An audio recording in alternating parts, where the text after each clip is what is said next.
फिर दिन हुआ पुरानी रात का, करे सो शुक्र हम खुदा की जात का, खुदा की जात का, नया फिर दिन हुआ।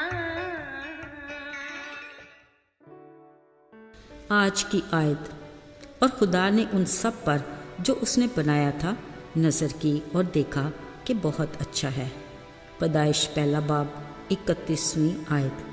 अज़ीज़ो, साइंस और टेक्नोलॉजी एक ऐसा इल्म है जिसकी बदौलत क्या क्या हैरत अंगेज़ इजादात हुई। वो सब इंसानी दिमाग की इख्तरा हैं जिनको जब बज़ाते खुद इंसान ही देखता है तो हैरान रह जाता है। जब सोचते हैं तो कोई और भी ऐसा काम तो नहीं रह गया जिसमें इंसान को मेहनत मशक्क़त करनी पड़े और खून पसीने की कमाई खानी पड़े। बस एक बटन दबाएं और इंसान की ही बनाई मशीनों के कारनामे देखते जाएं। लेकिन जो असल में सोचने की बात है वो ये है कि जो इंसानी दिमाग ये सब कुछ ईजाद कर रहा है उसका खालिक कौन है। बिलाशुबा इंसानी जिस्म खुद एक हैरत अंगेज़ मशीन है जिसका कोई सानी नहीं, तो फिर ऐसी मशीन को ईजाद करने वाला खुद कितना लासानी होगा। याद रहे, इंसान अपनी दिमागी सलाहियतों को बरूए कार ला कर हाँ कितना ही बुलंदी पर न जा पहुँचे, अपने खालिक खुदा के सामने अपनी ज़ात में खाक और राख है।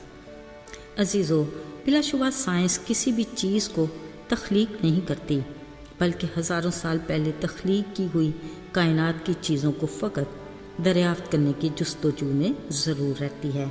मगर शुक्र उस खुदा का जिसका पाक कलाम हमें वाज़े तौर पर आगाह करता है कि इस वसी कायनात को तख्लीक करने वाला कौन है और हर चीज़ का वजूद कैसे मुमकिन हुआ।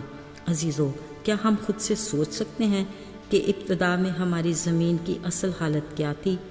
चारों तरफ पानी ही पानी, अंधेरा और वीरानी। लेकिन अब जब हम खुदा के जलाली कायनात को देखते हैं तो बिलाशुबा हम फितरत के इस मौजज़े पर हैरत ज़दा होते हैं। एक पत्थर के नीचे छुपे छोटे से कीड़े से लेकर बड़े सितारों तक, सख्त चट्टानों से फूटते कतरा कतरा चश्मों से लेकर बुलंद बाला पहाड़ों तक और न जाने क्या क्या। कलाम मुकद्दस के मुताबिक ये सब कुछ खालिक के हुक्म पर वजूद में आया जिसको उसने देखा और कहा अच्छा है। अजीज़ों, अगर हम कायनात की हर शय का बगौर मुशाहिदा करें तो कुछ भी ऐसा नहीं जिसमें बनीनो इंसान के लिए बेहतरी और भलाई नहीं। जब पानियों को यकजा करके दरिया और समुद्र बनाए गए तो पानी ही को हुक्म दिया कि अपने अंदर बकसरत मखलूक पैदा करो। खुश्क ज़मीन को कहा अपनी अपनी जिन्स के मुताबिक फल सब्जियां और बेल बूटे पैदा करो। फिर ऐसा ही हुआ। खामोश फ़ज़ाओं को खूबसूरत परिंदों और उनकी दिलकश आवाज़ों से रौनक बख्शी। जंगल में तरह तरह के जानवर अपनी जिन्स के मुताबिक नमूदार हुए और अपनी फितरत के मुताबिक रहने लगे। फिर फलक पर सूरज, चाँद, सितारे खालिक खुदा के हुक्म से मुकर्रर वक्त पर नमूदार होने लगे। यूं सुबह और शाम के सिलसिले शुरू हुए। ज़रा सोचिए, इन तमाम चीज़ों में कुछ ऐसा है जिसमें बनीनो इंसान का फ़ायदा नहीं। इसीलिए तो खालिक खुदा ने कहा कि सब अच्छा है।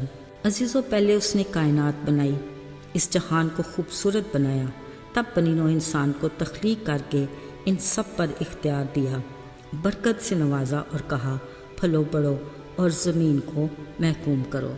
साथियों, हमें किस कदर खुदा के शुक्रगुजार होने की ज़रूरत है, मगर शायद हम अपनी मसरूफ़ ज़िंदगी में इस अहमियत को नज़रअंदाज करते हैं।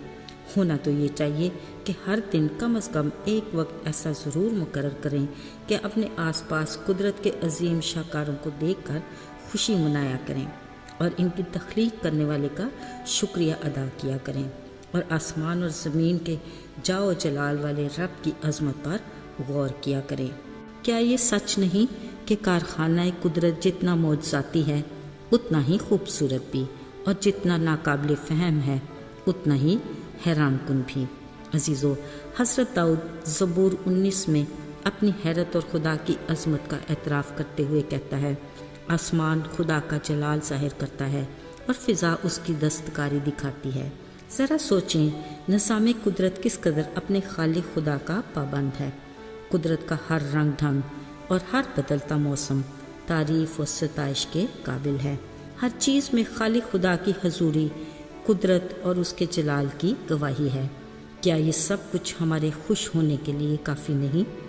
یقیناً ہمارا دل خوشی اور رب کی شکر گزاری سے بھرا رہنا چاہیے اور ہمارے سر ہمیشہ اس کی عظمت کے سامنے جھکے رہنے چاہیے۔